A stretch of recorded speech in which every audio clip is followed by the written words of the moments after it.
অক্টোবরে south Africa জাতীয় দলের বাংলাদেশ সফর নিয়ে কোনো সংশয় নেই। রুটিন ওয়ার্ক হিসেবে ঢাকা ও চট্টগ্রাম ভেন্যু পরিদর্শন শেষে সন্তুষ্টি প্রকাশ করেছে বাংলাদেশে আসা সাউথ আফ্রিকান পরিদর্শক দল। বিষয়টি নিশ্চিত করেছে বিসিবির ক্রিকেট অপারেশন। প্রোটিয়াদের বাংলাদেশ সফর সামনে রেখে মিরপুরে নিরাপত্তা মহড়া করেছে বাংলাদেশ সেনাবাহিনী।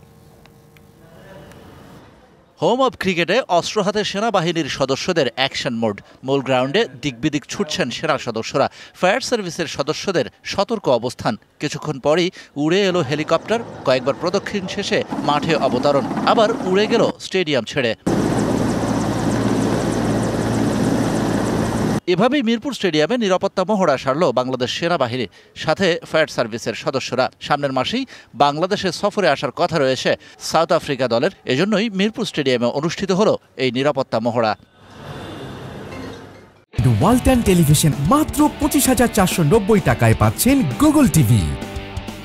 সাউথ আফ্রিকার 3 সদস্যের ভেন্যু পরিদর্শক দল চট্টগ্রামের জহুর আহমেদ চৌধুরী স্টেডিয়াম পর্যবেক্ষণ করেন। সঙ্গে ছিলেন বিসিবির ক্রিকেট অপারেশনস ম্যানেজার শাহরিয়ার নাফিস। জানালেন, Bangladesh south Africa test series যথাসময়ে মাঠে গড়ানো নিয়ে কোনো সংশয় নেই। পাকিস্তানে খেলা হোক, নিউজিল্যান্ডে খেলা হোক, অস্ট্রেলিয়াতে হোক, যেখানেই হোক, ওরা প্রত্যেকটা দল যাওয়ার আগে একটা প্রতিনিধি দল পাঠায়, so that they can know যে কোথায় কি হচ্ছে।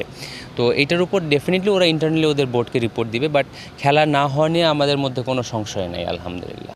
বাংলাদেশ দক্ষিণ আফ্রিকার এই সিরিজের ম্যাচের দিনক্ষণ এখনও ঘোষণা করেনি বিসিবি। তবে ম্যাচগুলো হবে ঢাকা ও চট্টগ্রামে। এজন্য সোমবার মিরপুরের ভেন্যু পরিদর্শন করবে প্রতিনিধি দল। জানা গেছে, আগামী 29 অক্টোবর ঢাকায় মাঠে গড়াবে এই সিরিজ।